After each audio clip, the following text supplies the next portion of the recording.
Welcome to Gluten Free Unwrapped, the podcast that takes you inside the stories of the founders, CEOs, and influencers who make the gluten-free industry tick. Whether you're living a gluten-free lifestyle, building a brand, or just love a behind-the-scenes look at how your favorite products came to be, you're in the right place. I'm your host, Jenny Fink, and this is Gluten Free Unwrapped. Today on Gluten Free Unwrapped, I'm welcoming Todd Goldstein, founder of Wodo, a brand that's reimagining cookie dough for the gluten-free community.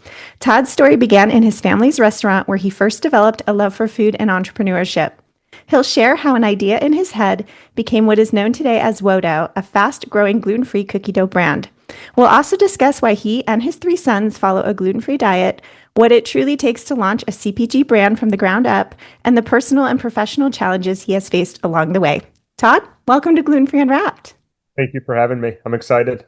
I'm excited too. I'm really excited to dive into your story because I've met you a few times and I don't really quite know everything, how this whole thing started. So I want to learn more about how you got in the cookie dough business, but I want to ask you more about your backstory. And, I understand that your family owned a restaurant, I think, in Cleveland, and you grew up in this food world. So tell me more about your family's restaurant and what that was like for you. Sure. So my family, actually, my great-grandfather had started a restaurant in the 1930s called The Theatrical. And my grandfather worked there, my parents worked there, my aunts and uncles worked there. And it was really kind of like a central gathering place in Cleveland, almost 100 years ago. And, as a young boy, I remember being 4 and 5 years old, my parents were working. And so if it was a Saturday afternoon, if it was a break, I wasn't staying home, right? I was going with them to the restaurant. And a lot of times, like, where do you put a 5-year-old boy? You put him in the bakery. And so they had a full scratch bakery. And so a lot of times I'd be like, making cookie dough, helping to make breads, bagels, you name it. And I'd literally be eating as much of that cookie dough or finished gluten-filled product as you can imagine. And from the time I can remember, so 4 or 5 until I was 30, every time I would eat, I was always really sick. My stomach would hurt, brain fog, headache. I lived in the nurse's office as a kid. And so if you think about it, right, when I'm 30, I finally make that decision, or I finally go to a doctor and learn about gluten, and my life changes.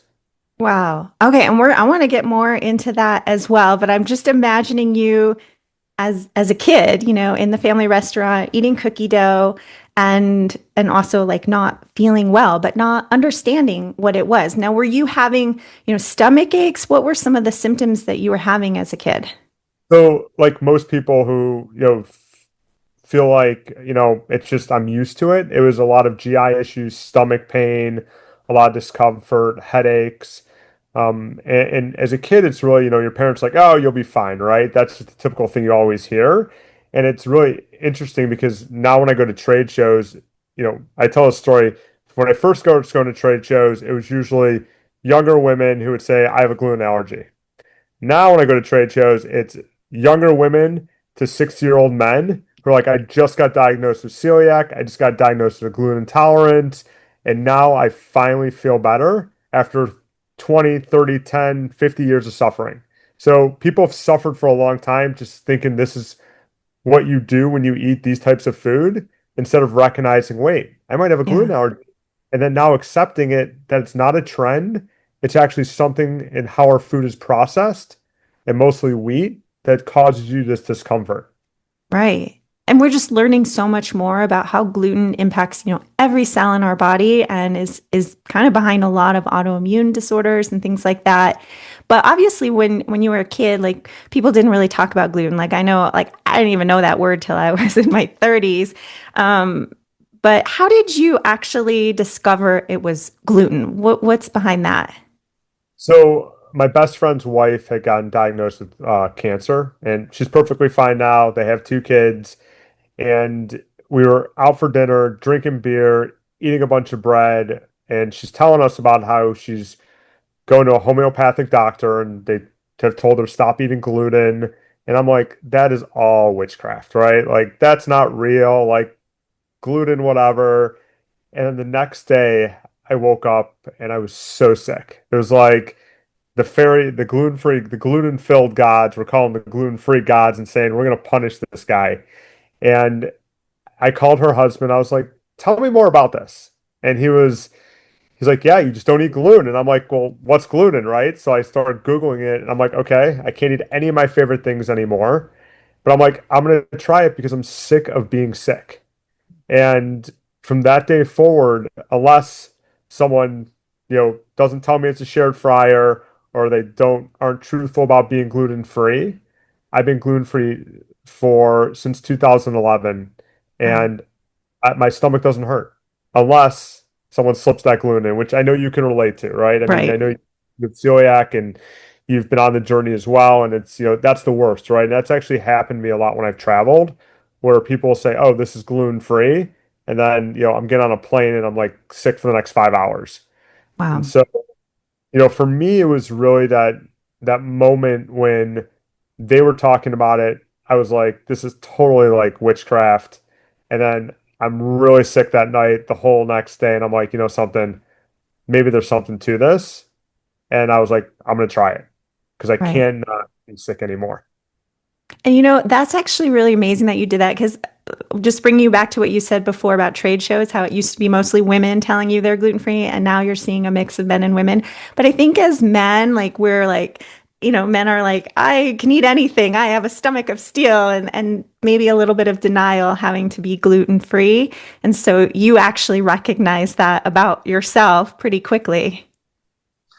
And really, it's nobody. I mean, yes, it's like a manly thing to be like, oh, I can just take it, but nobody wants to be sick, right? Nobody wants to, come home from eating a great like pizza and pasta and then spend the next like 6 hours like bent over, not feeling well, in the bathroom, feeling sick. Like you want to spend the time with your wife and your family and do things, right? And so imagine doing that for 20 years or 25 years.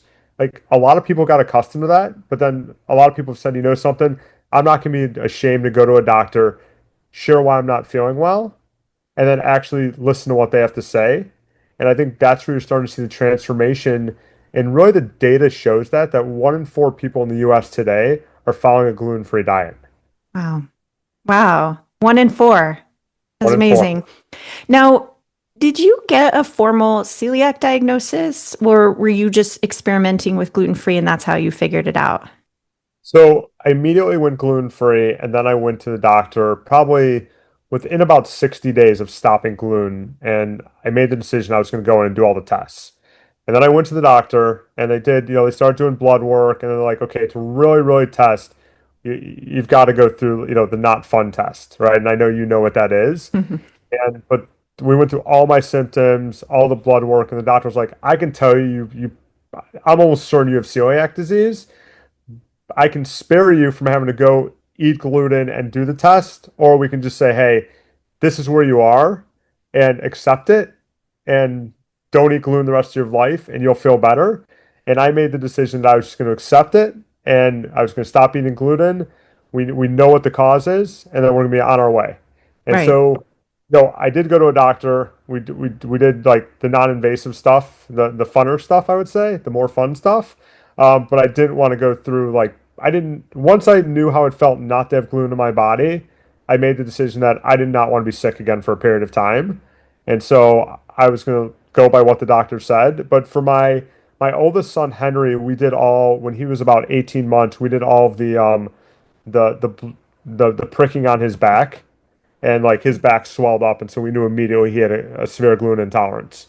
And Mm. so, but I feel like, you know, if you know and you've spoken to a doctor, you don't need to go through it unless you're like, I absolutely want to be 100% certain. Right. I couldn't imagine going back on gluten. Like you feel better without it, and then you have to go eat it again just to be told not to eat it again.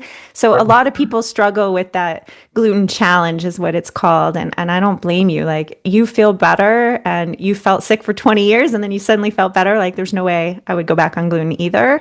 Okay, so what were you doing at this time in your life when you're getting kind of this gluten intolerance or celiac diagnosis?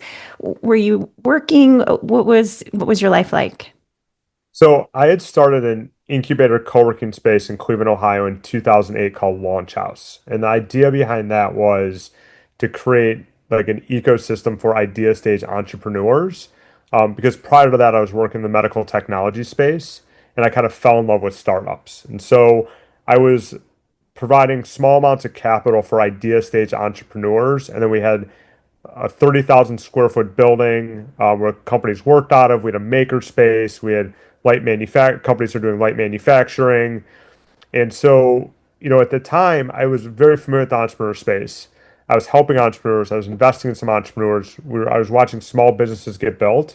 And by 2011, when I got the diagnosis or self-diagnosis, I then started. I said, this is interesting, right? If I'm facing this, I'm sure others are as well. So I'm going to actually start looking to see if I can support some companies that are going to they're going to help people that have gluten allergies. And so that was kind of like my first introduction to like food or the CPG startup world. And I'd helped a couple companies, but still kind of maintained my oversight of Launch House. And then it wasn't until my first son was born in 2015 and then my second son in 2017, and recognizing they both had gluten allergies, starting to take them to birthday parties, realizing that it's okay if I can't eat cookie dough, right? But my kids can't eat cookie dough, and we're never going to share that moment together like I had when I would work in my family's restaurant or make cookies with cookie dough with my family. And so that's where the kind of initial idea came to is like cookie dough is something everyone loves. It brings you back to a really happy place in your childhood. Like I can do this, but let's do this in a different way. Hmm. And probably around that time, like 2015, there really wasn't anything. There was no cookie dough out there that was safe for us. No, not in 2015. I really didn't start working on the idea until the summer of tw I started thinking of the idea in 2018, but didn't really start working on it until 2019. So really, I don't think anything existed at that point. But my thought at the time was, let's create a cookie dough snack bar because I would always eat the raw cookie dough before we ever baked it, and so would my kids when they were really, really little. And I was thinking back when I was little, and so I thought, why don't we create a shelf-stable cookie dough snack bar, not a protein bar, but a true cookie dough snack bar. And so that's how we started with the bar, but then ultimately morphed into what is our fastest growing product today, which is our ready to bake cookie dough. Oh wow. Okay. So you kind of set out to start this cookie dough bar company, and how did you come up with the first recipes and formulations? What was involved? So I had ideas and I came together with someone who develops recipes and said, this is what I'm trying to accomplish. And through the first like 19 versions, like to get to like a soft launch, I thought I'd create a cookie dough product. And this was like the summer, fall of 2019. And then I took it out to get feedback from the market, and I realized like, oh shit, I did not create what I thought on paper would be a good gluten-free cookie dough recipe. Ended up being really good for about 2 weeks and then souring. Yeah. So in the winter of so then COVID started. And so then in the spring of 2020, I actually went back into the kitchen and really kind of reset my internal expectations of like, okay, this is not going to be 100% organic. We're going to have to use vanilla flavoring in it, right? Some things that you're going to have to do to really, because when you make cookie dough at home, what do you use? Vanilla flavoring, Right. right? Use brown sugar, use all the things that make cookie dough. And so once I reset my own expectations, we kind of nailed the recipe within about 30 days. Wow. And what was the first flavor that you nailed, I guess? So the OG chocolate chip. Chocolate chip. Okay. And you have So how many flavors do you have now? so we have, I would say we have 8 flavors. But if you think about it, 3 of them are specific just for the K through 12 market. So they're just sold in schools. And then the other 5 are kind of like our mainstay flavors, which is chocolate chip, brownie batter, sugar sprinkle, peanut butter chocolate chip. Oh, wow. Okay. So you have some that you're selling just to schools. What is like, is this a partnership you have with school districts or? So we have 3 flavors that are specifically developed off our foundational recipes that qualify to be Smart Snack approved and a full grain credit. And so they can be put on the school lunch program anywhere in the United States. I love that because I mean, there's so many kids that are gluten free and they are left out of the cafeteria food and the food at school. So the fact that there's actually a gluten free, allergen friendly option in the schools, it's incredible. Now, but tell me a little bit more just to back up a little bit. You have this recipe, you have this idea. How did you actually go from, this, formulating in your kitchen to, packaging these great bars and getting it into customers' hands? So, step one was once we nailed the recipe, was finding a good manufacturing partner. And I know, a lot of founders, they say or they start with, oh, we manufactured them in our kitchen, and then we went to a commercial kitchen, and a lot of that, as I've been around entrepreneurship for a long time, it makes a good story. But if you're really going to scale your brand, I suggest finding a good manufacturing partner that can really grow with you. And what I mean by that is someone that can take you, in my case, from 20,000 bars a run to 600,000 bars a run. So for me, I had no desire to go into a commercial kitchen to make the bars myself, right? I mean, Right. it's really, really tough to do. And so you don't have the equipment, you don't have the packaging machines. So we actually found a partner in right outside of Youngstown, Ohio, that said, and this is right during COVID, right? I remember when I gave him my check for the deposit, his facility was shut down because they had no business in the middle of COVID. I gave him a check and I'm like, fudge, I don't even know if the product is really going to run, but Right. I'm going to roll the dice here. And so, but it did. And so our first production run was 20,000 bars of 5 flavors, Wow. 20,000 of each or total? 20,000 of each. So you're all in at this point. I went all in. Did you have someone lined up to purchase them, or was that I have the bars, now I'm going to go find a home for them? Yeah, so I'm more of a believer that you find a home and then you make it versus you make it and then find a home. And so we had partnered with a local retailer called Heinen's. They're a 23 store chain. And so we had lined them up and then we got onto Amazon and then we started working with some of the box companies like Bunny James Vegan Cuts. Mm, There were several others during COVID that were really popular. And so for us, it was like, okay, let's get samples of them. Let's get their buy-in. Let's run product. And knowing that what we run, we've got a customer for, and then let's do everything we can to get that product off the shelf. gotcha. And were you leaning into the gluten-free market in the beginning, or were you trying to create something like for everyone? What was your goals and strategy then? So I would say that one of the mistakes we made early on is that I think my idea was, yes, I'm gluten free, that's why I'm making it, but this product could be for everyone. And as I've been in the market, this is now 2021, right? We didn't really launch a product in the market until January of 21. So now, almost 4 years later, we are really leaning into just the gluten-free community first. Because again, if you can have your choice of anything you want to eat, I'm not sure you're picking up though we have consumers that do, I'm not sure you're stopping first with a Wodo cookie dough snack bar, right? There's many things you're going after that have 10 grams of sugar and 150 to 200 calories, right? I will say as we moved into the ready to bake cookie dough, we've seen more of an adoption from both everyday consumers and just gluten-free consumers because our product, when you eat it raw, you can't tell the difference between a Nestle Toll House. They're almost 1 to 1 when you eat them raw or a Pillsbury. And And you're when you allowed bake to eat them raw, right? them raw, right? You're technically not supposed to eat Nestle or Pillsbury raw, I don't believe. I think they have egg in them. Mm. And that's a big no-no. And because our ready-to-bake cookie dough is 100% vegan, 100% plant-based, no eggs, gluten-free, you can eat all the raw cookie dough in the world, and you won't get sick unless, you eat too much, right?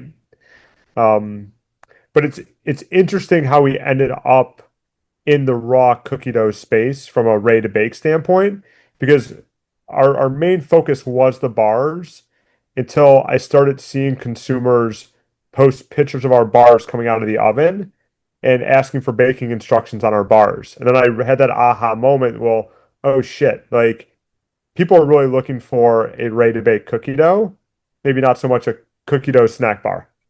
Yeah, so they were confused. They thought it was like legit cookie dough. It wasn't just something you can rip into and eat. And so you had that moment like, okay, I've got to do this ready to bake cookie dough. So was that just a couple years ago that you launched that? Yes, we launched that in November of 2023. I have tried some of the cookie dough and it's really delicious. And you have it in the stand-up pouches versus, like the trays or the tubes that, we all used to have as kids. So tell me a little bit about how you formulated this product and came up with this unique packaging. So when we started working on the recipe, we used a lot of the foundational pieces from our cookie dough snack bars, but also decided, we weren't going to try and really control the sugar content. We were very intentional on how we created the bar to be under 10 grams of sugar. But with the ready to bake cookie dough, we're like, let's just see where this falls being under 100 calories. And so today it's under 100 calories, under 10 grams of sugar. But the idea was really like, we just want to create really good ready to bake cookie dough that bakes into a really good cookie that's gluten free, but then also happens to be, egg free, vegan, plant based, dairy free, soy free, non GMO. And that was the fundamental principle for creating the ready to bake cookie dough because we saw that's what our consumers were asking for. And then we actually nailed it really quickly. I don't even think we did more than two iterations of it, and we nailed it. And we've, I'm not sure how often that happens in CPG because you hear about people going through so many iterations. But for us, it was, really just like, create something that tasted really good. And then we really looked around the market to think about like, how do you package it differently? Right. So, and part of that was walking into a Giant Eagle one day and they had no gluten-free options at all. Right. And I'm looking at the shelf and everything is trade, but it's laying down so you can't even see the brands because the person working there just didn't care, right? They're making 15, 20 bucks an hour. They don't care as long as it's on the shelf. And I'm like, what if we do it in a way where it stands up on its own? So you don't have to rely on someone working there. It stands up on its own. Let's see if we could pouch it. And at the time we were going through the Mondelez Collabs program, we were talking to them about it and they really liked that idea. And we talked to our mentors and we said, okay, let's try it. And it really has worked for us. It's also a resealable bag in the sense that when you cut open any of our competitors, well, if you don't bake them all, they're going to go stale, right? They're not going to Right. taste good. They're going to dry out. So my thought was give people the ability to reseal them. So if they want to pop two in their mouth and eat them raw and come back and bake two later, we give you the flexibility to do that. It's sort of brilliant. Like I'm thinking about how I used to consume cookie dough before I went gluten free and I'd have the tube, and then I'd eat it. I mean, I know you're not supposed to, but I did eat it. And then you would you'd put some saran wrap around it and hope for the best, right? Probably making it worse for you. But yeah, like with the pouches, you're right. Like I found myself just baking one cookie for myself or two cookies and feeling like I didn't have to bake the whole dozen at once. And I think it's sort of brilliant, especially when, you're maybe the only person in your family gluten free. You can savor the cookies for a few weeks versus having to bake them all at once and then eat them all at once, right? So I love it. You obviously have a really good brain for business. Now, is business something you studied? Was being an entrepreneur something that you had always wanted? My degree is in financial management. My first class, I went to Johnson& Wales in Providence, Rhode Island, and most people ask if I went to the culinary school. The answer is no. I went to the business school because when I went to visit, what they told me is the first class I could take was an entrepreneurship class. And so I knew I always wanted to be an entrepreneur. When I was 10 years old, I was sitting at my grandfather's dinner table at the time, and they said, Todd, what do you want to be when you grow up? I said, I want to run the family restaurant. And so it actually closed in the late 90s just because, Cleveland was not a place that the downtown was just changing. But I'd always known that I wanted to be an entrepreneur in some way.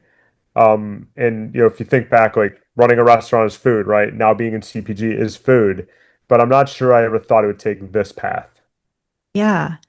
And you were at the time helping other brands grow through was it an incubator or what your other business? And so was that sort of an inspiration for all of this? You were like, I'm helping these other businesses take off. Maybe I should be doing this too. Like I want to do this. So I would say yes, right? So you're on the other side of it. I'm not sure you realize how hard it is, right? Because you're the person helping or investing in the company and giving guidance or helping them build boards and mentors around them. And then you kind of jump in yourself and you're like, oh yeah, this is, it is. I always worked hard, right? I always worked long days and long nights. But when you're building there's there's easier ways to be an entrepreneur. I mean, food is truly a grind. I mean, over a 2 year period, I think I was on the road like, probably 30 or 40 weeks. Like I've spent a lot of time traveling, but I think I always want to be an entrepreneur. I think the idea of having the flexibility of working for yourself. So, this afternoon, if I want to go pick my kids up from school and then pick up 3 or 4 hours between 11 and, 2 in the morning, you can do that. When Mm, you work for someone else, right, you got to be at that desk at 9, you're done at 5. In most cases, you're not taking the work home with you. So the downside is, right, like the buck stops with you. So if you got to fill that huge PO, you got to figure out, okay, how am I going to buy all those raw materials? How am I right. going to make sure it's manufactured on time? So there's good and bad in both ways. But I think for me, it was something I always wanted to do. There's some expression that's like when you become an entrepreneur, you trade in 40 hours a week for, 24/7 a week. You never really stop thinking about your business, even though you think you're getting more flexibility. So I know you had once told me you like travel a lot to trade shows, like, and you just mentioned that you're always on the road. Um, what kind of sacrifice has this come? Like both personally, professionally, I'd love to know how you're feeling in that world. So I would say over the last 9 months, I've cut back my travel. So there's a period of time where we did, I think, 60 or 70 trade shows in about a 2 year period.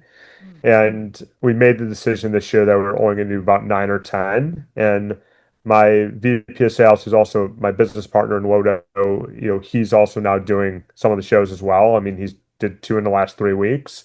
And so I think a little bit about being a founder is you have to let go a little bit, right? And you have to trust the people around you. And it's tough to do, and it's, your baby.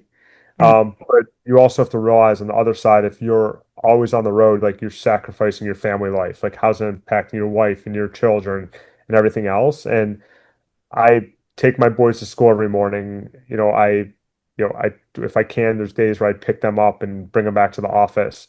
I mean, there's a time during COVID when it was just my first employee, Francis, and my son, Grayson. I feel like we would all work out of one office for like a year straight. And so, you know, part of being an entrepreneur is sacrifice, and I've kind of made the decision that I'm willing to forego, like, I'm not willing to forego my family to travel at this point because I've done so much of it in the past, and I'm watching my kids grow up and I want to be there. And so I think it's relying on your team to do that. But it's also tough, right? I mean, there's a lot of stressful moments where, I have 3 boys and, they're going crazy and I can't do anything because like, I'm on the road and my wife's, at home having to deal with them, right? And so, it is really tough and challenging. And, at some point you have to make a determination, right? Do you continue down that path or do you say, hey, I'm going to trust the team you've put together, which I do, and I'm gonna be home more, and I'm gonna be an entrepreneur, and my hours don't stop. But I can work the hours I want to work, so I can be there for my kids and my wife. Right. And you had mentioned like Grayson was working with you a little bit during COVID. Is your family involved in the business? Oh yeah, I mean they always come to the office, farmers markets. I mean my kids are really young, so they're all under 10, but they are all they love coming here. They whether it's packing boxes, farmers market, like I just said, they'll really do anything. And I think it's a big sense of pride. I actually went into my son Henry's class this past week to talk about what I do, and I said I'm an entrepreneur and I brought product. And that evening, myself and my VP of sales got the same photo texted to us of a girl in my son's class who has allergies, who can't typically eat cookie dough. Oh, It was so wow. excited because she had never tried it before, and now she's able to bake cookies with her family at home.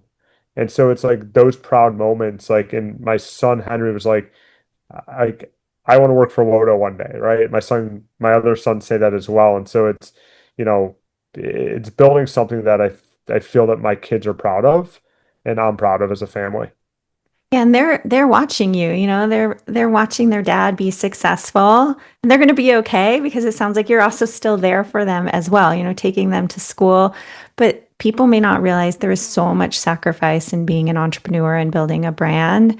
So it sounds like you are, in the thick of it, but also figuring out ways to juggle it. So it's very admirable.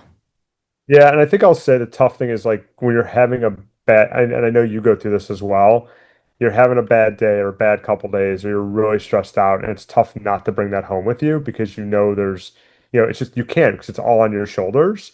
And so there's times it's just happened, recently where I was just like, it's such a long day. I was so stressed out and maybe I was a little short fused. And then, I explained to my kids before bed, like, hey, I'm sorry, I was short fused, but this is what's going on, and it's kind of part of owning a business. Exactly. What do you think was just one of the biggest challenges and hurdles that you faced in this journey to build Wodo? So the biggest challenge we face today is really just cash. I mean, it really comes down to that, right? I mean, we have a really good product. We have some really unique partnerships where we're bringing our product in different formats to other companies that are then distributing our product. One of those is a partnership with a company called Factor, where you can go and get you can if you get, do you know what Factor is? Mm-mm. Tell So us. it's Tell. I don't know, and I don't think anyone listening may Yeah, know. so Factor's a division of HelloFresh, and they deliver fresh meals to your house. And Okay. so we partnered with them to create a low sugar, ready to bake cookie dough. Wow, that's brilliant. Amazing.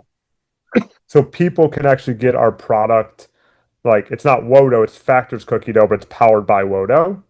And so, for us, it's, we were getting really big opportunities in front of us. But, when you go from having to buy, $20,000 in raw materials to $500,000 in raw materials, it's a different type of stress Right. that, just figuring out, oh, how do I make 20,000 bars? Right. And so, our biggest, and, I'm a very transparent person, our biggest hold up today is really, the funding we need to continue to accelerate the business. And again, we'll figure it out, but it's like, that's what keeps me up at night is right. Like, oh my God, now XYZ retailer wants our product, or there's this new opportunity within our ready to bake cookie dough. Okay, now I need this much more money to buy raw materials. Mm, But again, as you know, and most entrepreneurs out there know, there's a sales cycle, right? So even if I have that order being delivered in, 8 weeks and another 30 days to get paid, and I've got to buy the raw materials 8 weeks beforehand, like you've got all that carrying cost. And right. so I think as we grow, working through that piece is probably our biggest challenge today. I bet. When you first made that first run of 20,000 of each of the flavors, were you bootstrapping it or did you have investors back then too? No, so I self-funded the business from 2019 through 2021. And then my longtime mentors of mine made an investment in the business. And then my VP of sales joined and he became a partner as well. And so that was kind of the initial funding for the business. And then we're doing our first capital raise right now to really kind of accelerate our growth.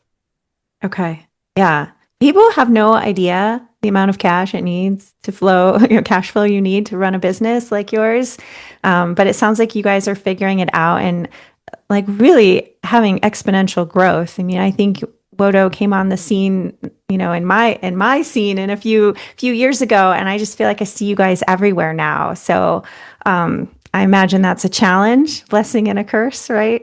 That's the best way to put it. Do you ever like doubt yourself? You're like, I don't know if I have the heart to do this, or I don't know if this is gonna make it. Yeah, so there are two times I can think of. One was right in the middle of COVID when I was trying to figure out how to transform, like to get to the right recipe. I was like, maybe this is not going to work, right? I've got a product that I created that literally tastes good for 2 weeks and then doesn't work. And now I think I've got something I think can work, but it's the middle of COVID. There's no buyer meetings, there's no trade shows. Nobody knows what the world's going to look like 3 or 6 months later.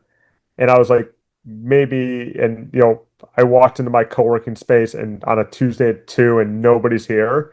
I'm like, maybe I need to go get a job. Right. I was like, I probably need to go get a job because everything I've spent all this time and money building. And at that point, Launch House had been around for 12, 13 years.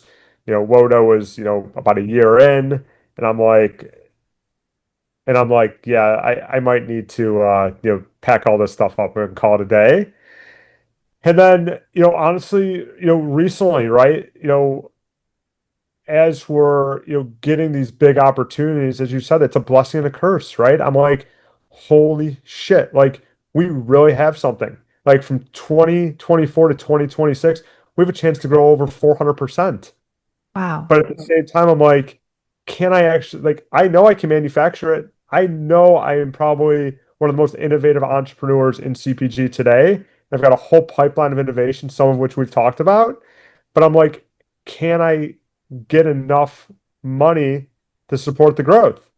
And I'm like, and so like I've questioned that because, I had one investor, and I'll share a quick story, say to me, your forecast doesn't have enough growth in it. And I'm like, we're forecasting over 5 years going from $1 million company to a north of $20 million company, right? I'm Wow. like, how is that not enough growth? And from someone who comes from helping entrepreneurs and raising capital, investing in entrepreneurs, sure, I could provide a forecast for you all day long that says we're going to go from $1 million to $50 million, or $1 million to $100 million. But honestly, that's bullshit, right? That's not real. That's me selling you something that 1 in 100 million people do, right? Mm, Jake Paul does that, right? right. Or the guy from RX Bar, right? Because they're so well funded up front. What's realistic for a founder is double every year. Just double your business every year for 5 years and be profitable, and you have a good chance to be successful and sell your company. Mm, And so it was kind of shocking that someone would say that to me when knowing, not maybe not understanding that I've been on the other end of it, and knowing that all those other people that may be investing in that are telling you that story, they're not going to hit that. Let's just be real, right. right? And so, I think over the last couple of weeks, that's where I've had some doubt. But then, like, there's probably been 1 or 2 hours where I've been like, oh, what the hell am I doing? And then I quickly, like, another opportunity or another email comes through, like, oh, we we're ready to bring you in. And I'm like, okay, we're gonna figure this out, right? Right. And some things, like sometimes you have to say no, like I'm not ready for that. Like you said, it's better to maybe grow slow and steady than this huge growth because it can actually harm your company in the long run and may not be able to make your customers happy. Yeah, and truthfully, I always find a way to figure it out. So Mm, it's obviously if it's the right growth, right? Like I'm not gonna go say yes to something I know we can't do, but my philosophy is we figure it out. Like on the innovation side, we're gonna figure it out. And even when I'm told it can't be done, I'm like, we're gonna figure it out and we're gonna do it. And then on the building the business, making sure we execute for our customers, the answer is always yes, we can do it. That's how we wow. ended up with a partnership with Factor. That's how we ended up with some partnerships that are confidential I can't talk about today. Like it's just saying yes and figuring it out. That's what entrepreneurs do. Exactly. Now, if someone were to come to you today, some green entrepreneur with their little recipe, and they want to start a CPG brand, what would you tell them? I would say first, day one, create a scalable recipe. So what you can do in your kitchen usually does not transform to what you can do at scale, and figure that out first. Because if it can't taste good at scale, let me step back. It can taste phenomenal in your kitchen, but if you can't scale it, you're dead. Right. You have to reformulate it for mass production. And then a lot of times, it's really tough to do, especially because some things are so niche. I actually had owned a prior food company with Eric, who Yeah. and it was a really, really good product. And just we didn't have the right manufacturing partner to get it out of. And again, we started to grow a really good retail footprint, and so we ended up selling the business to someone else who can manufacture it. Okay. Um, so it's just, you got to make sure you build something that's manufacturable at scale. And then also, your friends and family are not your customer. Hmm. So go to farmers markets, go get real feedback from real customers and be open to that feedback. Because if you're not open to the feedback that people give you, you will spend thousands or hundreds of thousands of dollars to build a business that absolutely nobody wants. Like if I would have kept on the path of the first bar I created, I would have lost all my money and been out of business by January of 21. Wow. So listen to your customers, create a scalable product, and know that there's no such thing as an overnight success. Every Right. company you hear about did not start 5 years ago or 3 years ago. They started 10, 15, 20 years ago. I Right. mean, Poppy, they weren't started 5 years ago. Maybe you heard about them 5 years ago. Perfect Bar didn't start 5 years ago. They started 20 years ago. And so there's no such thing as an overnight success. Right. You got to be in it for the long haul. You got to be really like your food, your recipe. You got to be committed. It's a marathon, not a sprint. Well, you are such a wealth of knowledge. Before I let you go, would you be open to some rapid fire questions? Let's go. Let's go. What Wodo flavor is your favorite and why? Chocolate chip ready to bake cookie dough. It's the OG. Oh, gee. Yeah. And who doesn't love a warm cookie? What is one ingredient you wouldn't be caught dead putting in your product? Red dye 40. What's the best advice you've ever received? Probably it's the one I always repeat. It's a marathon, not a sprint. What's one thing you wish you were better at? Social media. Yeah, and just a side note, you were trying to build like you have your own Instagram page for just you, like your own personal brand, right? Yeah, I've It's been trying. challenging. I just got on TikTok and I'm awful at it. Like What's the best gluten-free restaurant in Cleveland? Tommy's on Coventry. They're world known for their milkshakes, and they do the best burger on a gluten-free bun. Amazing. What's your favorite dish to make at home? Pancakes. We usually Pancakes. make, I probably make every Saturday and Sunday morning. I probably make 50 pancakes for my boys. Um, we make plain chocolate chip and chocolate chip banana. What's your favorite podcast or show? How I Built This by Guy Raz. I hope to one day be on it. Yeah, I love it. I think you will. What do you consider your biggest accomplishment? I would say probably my biggest accomplishment early on was getting on American Airlines, being the first class snack of choice. We went through 1.5 million bars in 9 months. Whoa. And my last question that I like to ask all of our guests is what is another gluten-free brand you really admire? I'm gonna say Udi's, and really just because they were the OG. I mean, and in my house every morning when it's not a weekend, we eat Udi's gluten-free bagels. When we make burgers or sandwiches, Udi's buns. And I know they're now mainstream. I know they're not founder run or founder owned anymore, but I believe they really set the path for gluten-free products in the United States. And still, I mean, their bagels and bread are still good products, and I think a lot of people use them as staples. And when you think about going gluten-free, something you typically everyone eats bagels, right?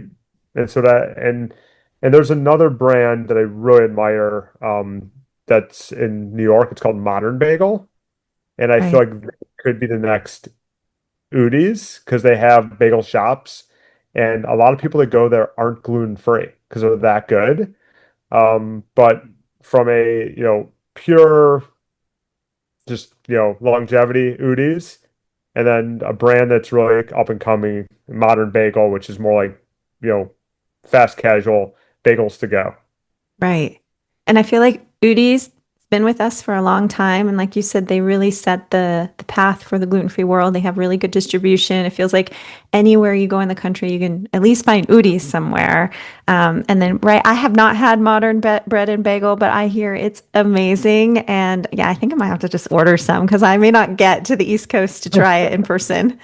Well, thank you so Gotta order much. some. Got to order some. Yeah, thank you so much. What's next for Wodo, and how can people connect with you? So we've got a lot of things coming next. So just be on the lookout. And from a connection standpoint, on LinkedIn, I think I'm just Todd Goldstein. On Instagram, I'm Dadpreneur, and I think on TikTok, I'm Dadpreneur as well. But yeah, and honestly, please, if you're a young, growing food company and you're out there, please reach out to me. I still do invest in some small food brands, and I always will help an entrepreneur if I can because I've built a really deep Rolodex in the CPG space. Amazing. You have. So thank you, Todd, both for creating such a great product for our community and for sharing your story and your wealth of knowledge with us today. I really appreciate it. Thanks for letting us unwrap your story. Well, thank you for having me. It was really a pleasure, and I appreciate you helping me tell my story. Thank you for listening to Gluten Free Unwrapped. If you enjoyed this episode, please subscribe, leave a review, and share it with someone in your gluten-free circle. You can connect with me, Jenny, on Instagram at GoodForYouGlutenFree, and be sure to check out my carefully curated celiac-friendly subscription boxes at lovemeglutenfree.com. I'll return next week to unwrap more inspiring stories from the people shaping the gluten-free world. Until next time, stay strong, eat well, and remember, you don't have to do this alone.